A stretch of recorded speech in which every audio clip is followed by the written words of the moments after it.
નમસ્કાર વિદ્યાર્થી મિત્રો, સ્વાગત છે તમારું અમારી સ્માર્ટ સ્ટડી ચેનલમાં। તો આજે આપણે મસ્ત મજાનો બંધારણનો ટોપિક ભણવાના છીએ। મારો પરિચય બધાએ થંબનેલમાં જોઈ જ લીધો છે કે મારું નામ ગૌરવ છે, બરોબર। ગૌરવ સર તમારા બંધારણ લેશે હવે, એટલે કે હું પોતે મસ્ત મજાનો આપણે બંધારણનો જો પહેલો સેશન ચાલુ કર્યું, એટલે પહેલા સેશનમાં બધાને જ ખબર છે કંઈ નથી। આજે મારો પરિચય આપીશ અને થોડો ઘણો બંધારણનો પરિચય આપીશ, એટલે તમે અમારી સાથે જોડાયેલા રહેજો। અને બીજા લેક્ચરના પણ જે સબ્જેક્ટ છે, લેક્ચરો છે, અલગ અલગ આવી જશે। અને જે આપણી બીજી ચેનલ છે એમાંથી હવે આપણે આ ચેનલ સ્પેશિયલી ટોપિક માટે ચાલુ કરેલ છે, અને જે બીજી ચેનલ છે એના અંદર આ જે ટોપિકો આપણે લઈશું એના ક્વેશ્ચનો અને ટોટલી એના અંદર જે નાની મોટી વિગતો છે એમાં મળી જશે।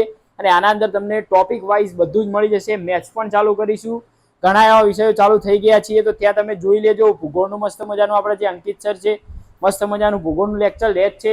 વૈદિક કાળ સુધી આપણે પહોંચી ગયા છીએ, હવે આગળના જે પણ આવતું છે એ સર લઈ લેશે।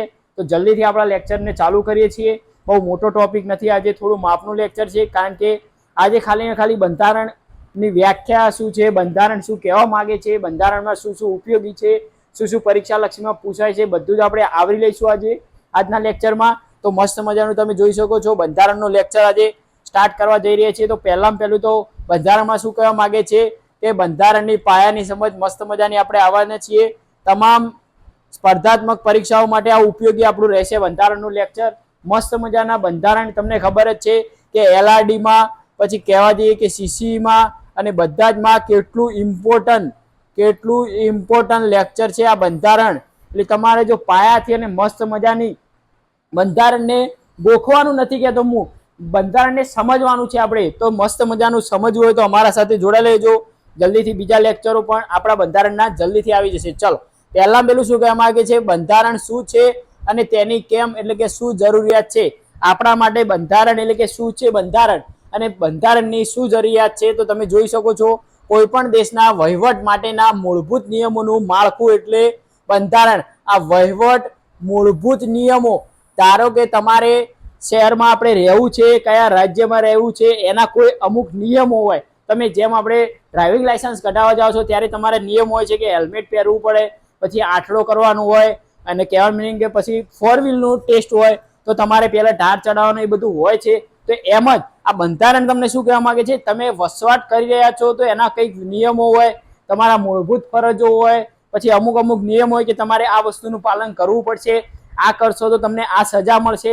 એ બધા જ નિયમો તમે શેમાં જોવા મળે છે, આપણા બંધારણમાં જોવા મળે છે। એટલા માટે આપણે જે માળખું એટલે જે બંધારણ। ચલો નેક્સ્ટ આપણે જોવા જઈશું, તો નેક્સ્ટમાં આપણે મસ્ત મજાના 100 ટેસ્ટ પૂર્ણ થઈ ગયા છે। આપણી ઇલેક્ટ્રિકલની એક્ઝામ માટેના જે 100 ટેસ્ટ છે એ પૂર્ણ થઈ ગયેલા છે।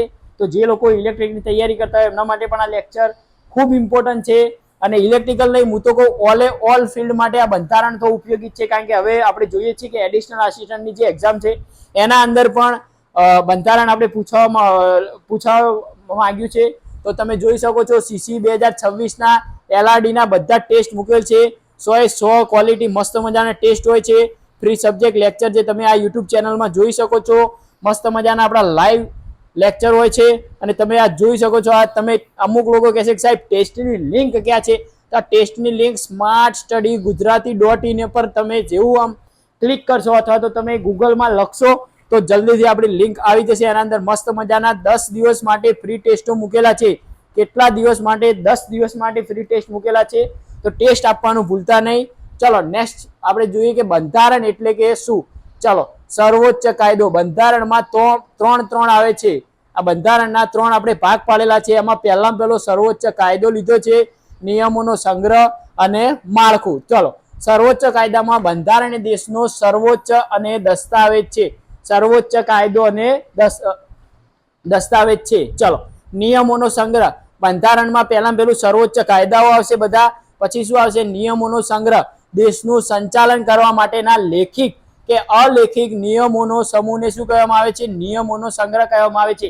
કારણ કે બંધારણમાં તમારે આ સંચાલન કરવા માટે જે અમુક નિયમો હોય છે લેખિત હોય છે, અને અમુક નિયમો હોય છે અલેખિત હોય છે। આ નિયમોનો સંગ્રહ કરવા માટે નિયમોનો સંગ્રહ આવે છે। અને પછી આવશે જે માળખું, તે સરકારના અંગા ભાગો એટલે કે મર્યાદિત નક્કી કરે છે। એટલે કે ધારાસભ્ય હોય કે રાષ્ટ્રપતિ હોય કે પછી શું કહેવામાં આવે કારોબારી હોય, ન્યાયતંત્ર હોય, એ બધું જ નક્કી કરે છે કે આ કાયદો કઈ રીતે કાર્ય કરશે, આ કઈ રીતે અમલમાં લાવવો, કઈ રીતે છોકરાઓને બધું સમજાવવું, કઈ રીતે કોઈને સજા પડી હોય તો કઈ રીતે કાયદાનો અમલ કરવો, એ બધું જે આ માળખામાં હોય છે. અને આ માળખામાં કયા આવે છે કે ધારાસભ્ય પણ આવી શકે છે, કારોબારી, ન્યાયતંત્ર, અમુક સમિતિઓ હોય, તમને ખબર જ હશે, આગળ તમે બંધારણ થોડું ઘણું તો કરી જ દીધું હશે, તો સમિતિઓ પણ આવશે. એ બધી સમિતિઓ બધું જ માળખાઓમાં આવશે. ચલો નેક્સ્ટ કહેવા માંગે છે બંધારણની જરૂરિયાત કેમ છે. મેન ઇમ્પોર્ટન્ટ વસ્તુ છે, મેન તમારે સમજવું પડશે કે બંધારણ શેના માટે ઉપયોગી છે. તમને એ જ નહીં ખબર હોય કે બંધારણ શેના માટે ઉપયોગી છે તો આખું બંધારણ તમે વાંચેલું ફેલ ગણાશે. તો તમે જોઈ શકો છો જરૂરિયાત કેમ છે, તો ન્યાય અને સમાનતા. તમને દરેક નાગરિકને મસ્ત મજાનો સમાન હક અને ન્યાય મળી રહે તે માટે આપણે બંધારણની જરૂર પડે છે. કારણ કે બંધારણમાં લખેલું છે કે સમાન નાગરિકતાનો સમાન હક મળે અને મસ્ત મજાનો ન્યાય મળી જાય. ચલો સત્તા પર અંકુશ. બીજું શું છે, સત્તા પર અંકુશ રાખવાનો. સરકાર પોતાની સત્તાનો દુરુપયોગ ન કરે તે માટે કાયદાકીય મર્યાદા જરૂરી છે. મોસ્ટ ઇમ્પોર્ટન્ટ કહેવાય કે સત્તા પર અંકુશ રાખવો. વિદ્યાર્થીઓ, સત્તા પર જ્યારે અંકુશ રહેશે, કોઈ પણ નિયમ એમને પાલન કરવું છે, કંઈ પણ કાર્ય કરવું પડશે તો એને પહેલા બંધારણમાં જોવું પડશે કે બંધારણમાં આ કાર્ય કરવા માટે કયો નિયમ લાગુ પડે છે, કઈ અનુસૂચિઓ, કઈ ભાગ, એ બધું જ એની આખી સમિતિઓ બધી બેસાડેલી હોય, બધું બંધારણમાં હોય છે. એના માટે જરૂરિયાત પડે છે. પછી શું કીધું છે, નાગરિકોના હકો, મૂળભૂત અધિકારોનું રક્ષણ કરવા માટે લેખિત બંધારણ અનિવાર્ય છે. મૂળભૂત અધિકારોનું જો લેખિત તમારે શું પૂછવું છે કે લેખિત રક્ષણ કરવા માટે બંધારણ ખૂબ ઉપયોગી છે. ચલો નેક્સ્ટ ક્વેશ્ચન શું પૂછ્યું છે કે બંધારણના ઘડતરની ઐતિહાસિક સફર. ચલો બંધારણને સફર એટલે કે ક્યાંથી આવ્યું, ક્યારે લીધું, ક્યારે વંચાયું, ક્યારે અમે અમલ કર્યો, બધું પૂછ્યું છે. તો પહેલી સાલ તમારે યાદ રાખવાની આવશે કે 1934 M.N. રોય દ્વારા સૌ પ્રથમ વિચાર કરવામાં આવ્યો હતો. કોના દ્વારા વિચાર કરવામાં આવ્યો હતો અને કઈ સાલમાં કરવામાં આવ્યો હતો પૂછે તો 1934માં M.N. રોય દ્વારા તેનો વિચાર કરવામાં આવ્યો હતો. કોનો? તો આપણે બંધારણનો. ચલો 1946 શું છે, કેબિનેટ મિશન અને બંધારણ સભાની રચના થઈ હતી. કેબિનેટ મિશન અને બંધારણ સભાની રચના ક્યારે થઈ હતી? તો 1946માં. ચલો હવે શું કીધું છે કે 1949 26 નવેમ્બર 1949 26 નવેમ્બર બંધારણનો સ્વીકાર કરવામાં આવ્યો. ક્યારે સ્વીકાર કરવામાં આવ્યો? ઘણી વાર ક્વેશ્ચન પૂછાયેલો છે. મોસ્ટ આઈએમપી ક્વેશ્ચન લખવો હોય તો લખી દેજો કે આ ક્વેશ્ચન તમારે નોટ કરવાનો છે. જે નવા વિદ્યાર્થીઓ હોય એક મસ્ત મજાની આપણી સ્માર્ટ સ્ટડી ગુજરાતી ચેનલની જે આ બંધારણની સિરીઝ છે એની મસ્ત મજાની નોટ બનાવી નાખે. અમુક જે ટોપિક હશે હું બોલીને તમને લખાવડાવીશ અને અમુક જે ટોપિક હશે એ તમારે લખેલા જ હશે પીડીએફમાં. પીડીએફ માટે આપણી ટેલિગ્રામ ચેનલમાં જોઈન થવાનું રહેશે. ટેલિગ્રામ ચેનલ ના મળે તો આપણને પર્સનલી કોમેન્ટ કરી નાખજો, તો કોમેન્ટમાં હું આપણી ચેનલને લિંક કરી નાખીશ. ચલો શું કીધું છે, 26 નવેમ્બર 1949માં બંધારણનો સ્વીકાર કરવામાં આવ્યો. આ પણ પૂછાઈ શકે છે. અને અહીંયા શું લખ્યું છે કે 26 જાન્યુઆરી 1950 26 જાન્યુઆરી બંધારણને અમલમાં કરવામાં આવ્યું. બંધારણનો અમલ ક્યારે કરવામાં આવ્યો તો 1950 કઈ જાન્યુઆરી? તો 26મી જાન્યુઆરી. અને 49 26 નવેમ્બર પૂછે તો તેનો ખાલીમાં ખાલી સ્વીકાર કરવામાં આવ્યો હતો. ચલો બંધારણ સભા એટલે કે મહત્વના આંકડાઓ. તમને ખબર જ છે કે જૂના આંકડાઓ અને નવા આંકડામાં બહુ બધી ફરક છે. તો અહીંયા આપણે પહેલા જૂના આંકડાથી લઈને નવા આંકડા તરફ જઈશું. તો અહીંયા પહેલા સભાનું વિભાજન 292 બ્રિટિશ હિન્દના પ્રાંતોમાંથી. 292 સભ્યો કયા હતા? બ્રિટિશ હિન્દના પ્રાંતોમાંથી હતા. પછી 93 સભ્યો શું હતા? દેશી રજવાડાઓના પ્રતિનિધિઓ હતા. આ 93 કોણ હતા? 93 સભ્યો દેશી રજવાડોના પ્રતિનિધિઓ હતા. અને 4 કોણ હતા? ચીફ કમિશનર અને પ્રાંતોમાંથી. કુલ ટોટલ કેટલા હતા? તો કુલ કેટલા હતા? 389 સભ્યો હતા.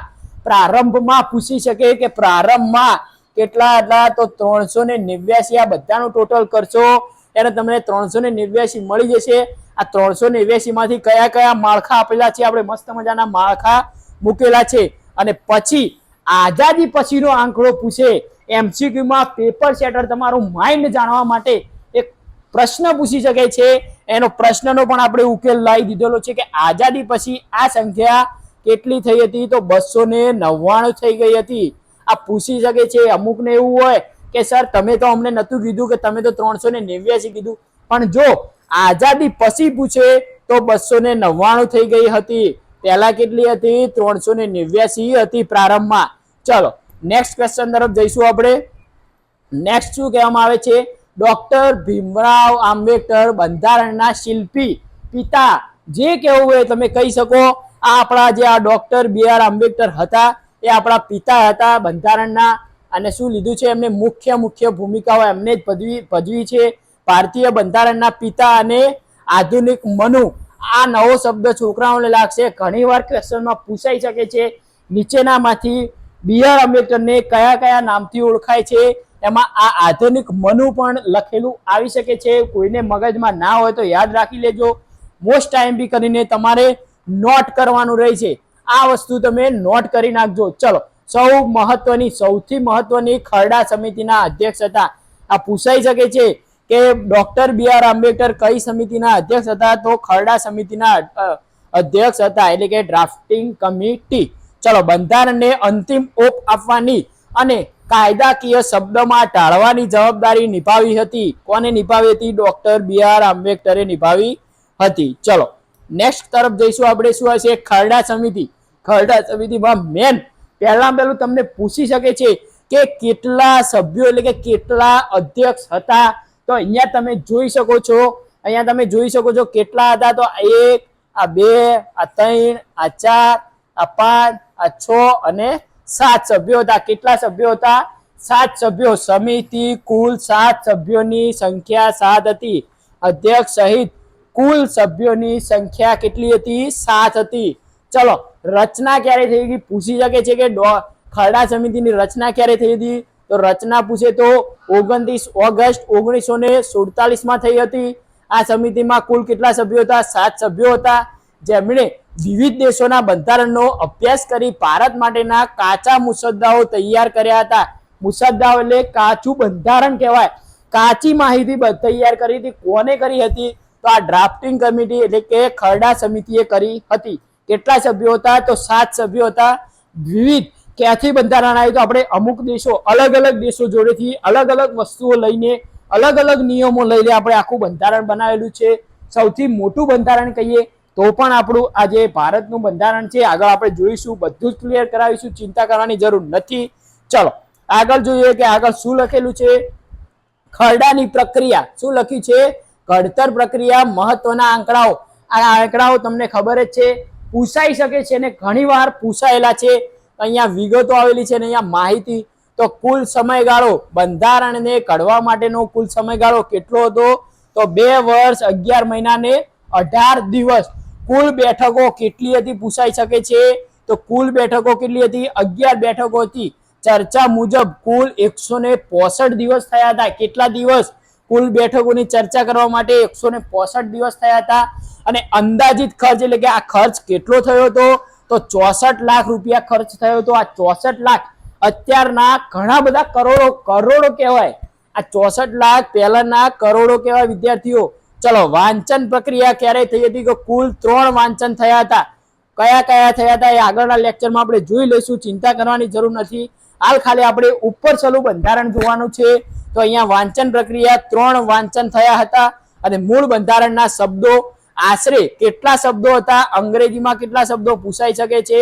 તો 1,17,369 શબ્દો હતા. ચલો નેક્સ્ટ તરફ જઈશું. તો આમની તમે માહિતી મેં તમને આગળ જ આપી દીધેલ છે. જેને હજુ સુધી ટેસ્ટ ના આપ્યા હોય તો આપી દેજો. 10 જ દિવસમાં હવે આ વેબસાઇટ પેડ થઈ જવાની છે. ટોપિક વાઇઝ જે આવશે એ ફ્રીમાં રહેશે. એ દિલ્હીના આપણે 5 MCQ મૂકીશું, એ બિલકુલ ફ્રીમાં રહેશે. બાકી પેડ સર્વિસ છે, જેને લેવી હોય એને લેજો. આગળ જતા તમારી એક્ઝામમાં બહુ એટલે બહુ ઇમ્પોર્ટન્ટ લાગશે. ના મળે લિંક તો અહીંયા જોઈ લો, લિંક આપેલી છે smartstudygujarati.in. PDF પણ તમને ત્યાં મળી જશે. ચલો વિશ્વનું સૌથી મોટું લેખિત બંધારણ કહેવાય છે. મેં તમને આગળ કહ્યું હતું કે વિશ્વનું સૌથી મોટું ભારત. કેટલા આર્ટિકલ છે? તો 395. આમાંથી જે અમુક IMP આર્ટિકલ હોય તમને અમે શીખવાડીશું. બાકીના તમારે જાતે રીતે અમે આપી દઈશું તમને. તો તમારે વાંચી લેવાના છે, કારણ કે બધા ચલાવવા બહુ મુશ્કેલ છે. પણ ટ્રાય કરીશું કે એક્ઝામ લગતું બધું જ ક્લિયર થઈ જાય. ચલો દક્ષિણ આફ્રિકામાં કેટલા છે તો 243. આ પૂછાઈ શકે છે કે ભારત સૌથી મોટું કેટલા આર્ટિકલ 395, દક્ષિણ આફ્રિકા 243 આર્ટિકલ, ઓસ્ટ્રેલિયા 128 આર્ટિકલ, અમેરિકામાં કેટલા છે 7 આર્ટિકલ છે. અહીંયા શું લખેલું છે ચલો ભારતનું બંધારણ તેની વિશાળતા અને વિગતવાર માટે ખૂબ જાણીતું છે. ભારતમાં બધું જ કમ્પ્લીટ લખેલું છે, આપણે કશું કરવાની જરૂર પડતી નથી, સ્ટેપ બાય સ્ટેપ લખેલું છે અને સરળ સમજૂતીમાં લખેલું છે.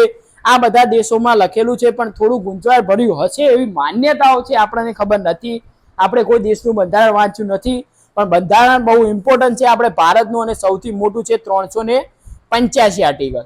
ચલો નેક્સ્ટ તરફ જોઈશું. આમુખ, બંધારણની પ્રસ્તાવના આમુખથી શરૂ થાય છે. અમે ભારતના લોકો ભારતને એક સાર્વભૌમ સમાજવાદી બિનસાંપ્રદાયિકતા લોકશાહી પ્રજાસત્તાક તરીકે સ્થાપિત કરવાનો ગંભીરતાપૂર્વક સંકલ્પ કરીએ છીએ. આમુખને બંધારણનો શું કહેવામાં આવે છે આત્મા, અને બીજું શું કહેવામાં આવે છે કે હોરોસ્કોપ. હોરોસ્કોપ એટલે એક અંગ્રેજી નામ છે, હોરોસ્કોપનું ગુજરાતી નામ તમે જોઈ શકો છો જન્મ કુંડળી કહેવામાં આવે છે.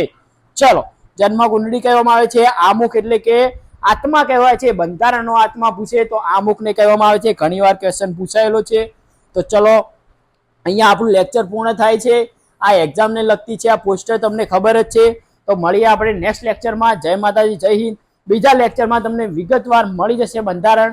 ચલો જય માતાજી, જય હિન્દ દોસ્તો. પૂરું જોવા માટે થેન્ક યુ સો મચ. ચલો.